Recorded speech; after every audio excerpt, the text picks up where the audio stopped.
It's funny, by the way. We started this stream.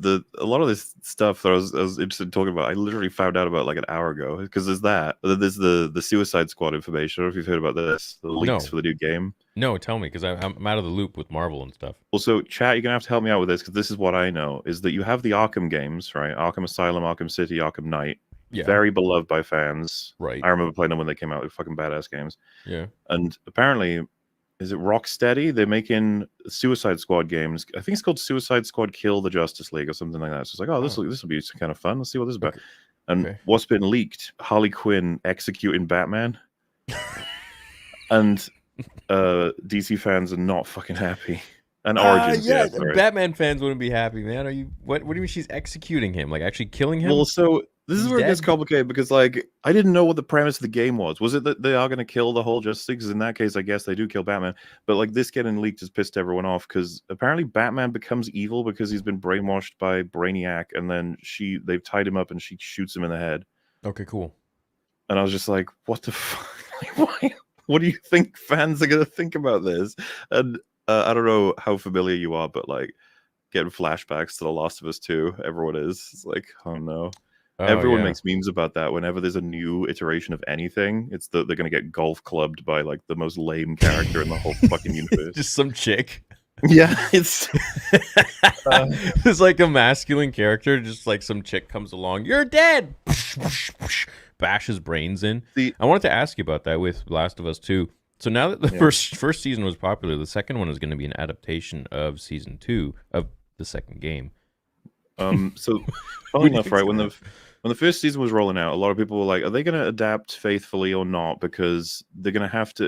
I don't know how much you know about this, but like when the second game came out, they essentially retcon a couple of the events of the first game to make the second game be able to judge Joel harshly. Like it doesn't work as well. It would be like if someone was to look back on the OT and be like, Luke was kind of a vicious, selfish prick. He would just kill people that were in his way.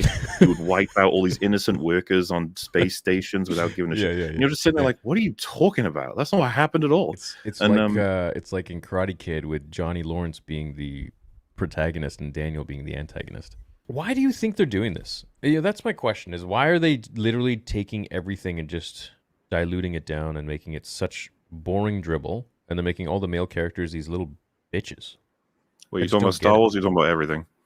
Oh, let's talk about Star Wars mainly, but I mean, they're doing Yeah, kind of okay. everything. Well, it was funny. We had someone on EFAP once who was covering a friend of mine's statements about like the state of characters in Star Wars or whatever else, and he was like, how many of those have actually happened though? Like for real, isn't it over exaggeration? And it's like, Yeah. well, have you? I can't remember if I talked to you about Secret Invasion. It's one of the most fascinating examples of this weird shit that's happening. Remind It's, me what- that it's that's Marvel, right? Yeah, it's one of the newer Marvel shows. I'm assuming you Right. know Nick Fury somewhat, right? Yeah. So like to take him Samuel from Jackson.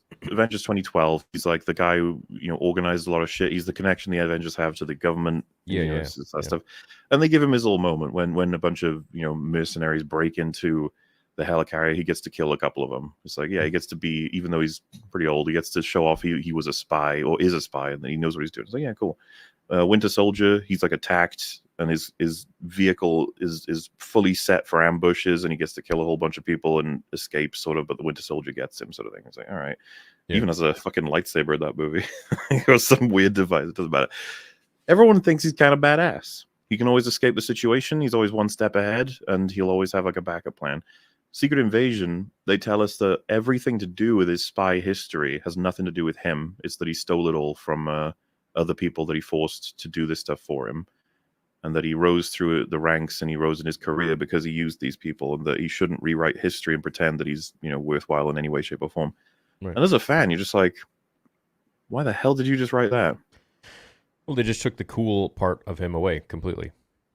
Yeah, he's incredibly he's like scared, he's lame, and he's outsmarted several times in Secret Invasion. Then we find out his whole history is a lie, and they have a character tell him explicitly, don't rewrite history, don't claim that you're some like great spy that's done this, that, and the other, when he's supposed to. That's his character in the MCU universe. He's the greatest spy. He's supposed to be like the top-notch one.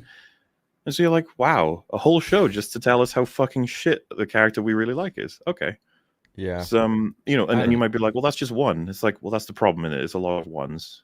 I have no idea what they're doing. I have no idea where their mindset is or what their agenda is or whatever. But it's you don't have to make men weak and shit characters in order to make the women look good. You can make them both look good. So I'm just kind of Actually, confused. I came up with Lord of the Rings. The Eowyn and Arwen are both like really strong female characters that don't Yeah. require like shitting on any other characters in the whole franchise in order to be strong. And it's just sad that we apparently are very much worse at doing that these days, raising up women, without destroying everything else around. It feels like that's all they know how to do. If we make everything else shit, they'll look good. And it's like that's Yeah. not how you do it. And it's just sets back a lot of progress we've made in storytelling. There's plenty of female characters that we all love, and now we have to watch a bunch of these shit ones, and then you have to like watch everyone overreact when you don't like them, being like, "Oh yeah, you don't like it because it's a woman." It was Yeah, I know. very strange. I know. It's just such a easy thing for them to just throw at people like, "Oh, it's just because it's a girl." Well, what do you mean, dude? No, I mean, there's nothing to do with it. Oh, I mean, we've talked about it before, but like Ray, what is her legacy, and are there still fans of Ray? Are there people out there who love Ray as much as people love Luke? It's like I fucking doubt it. And I she would had three argue that movies. they maybe love Ray more to just make a point that like, hey, we hate all the people that like Luke. Like, why does it have to be like that? It's almost like I feel like there's an animosity between who you can like or can't like, and it's just kind of strange. I don't know I mean, they why. probably won't believe it, but I was genuinely just waiting. I was like, when's Ray gonna get? Do you know the most interesting Ray was like her first 10 minutes in The Force Awakens. Yeah, she wasn't About bad. it. She had they had some solid storytelling, what like showing us what she does in her day to day, how she's surviving. I was like, okay, this person, she's got some stuff going on. But not to harp on the criticism that pretty much everyone has, but she can succeed at almost everything. Everyone she meets really likes her. She's given the power and control of basically everything. It's just like this is boring. I know. I know it was unfortunate like that, but it is what it is, and maybe that's. I'm curious to see what their angle will be in the next film. Hmm. How are they going to explain her abilities and her powers? And they know it's a prevalent issue with a lot of fans. So I wonder what are they going to do to actually explain They have things so had, that fans won't have much to say, or haters or whatever what they'd like to call us. yeah, they will have had as much as a decade of listening to different people's, big problems with Ray at that point. So like, hopefully, they can at least experiment with the idea of Hmm. making her go through something really harsh. Which is funny because a lot of people are like, "What do you mean? She like died in the third one?" And you're like, "I don't know what the fuck happened in the third one, man. I don't know what that was when the Emperor like sucked them and the dyad of the Force or whatever. Suck them. I don't know what any of that meant."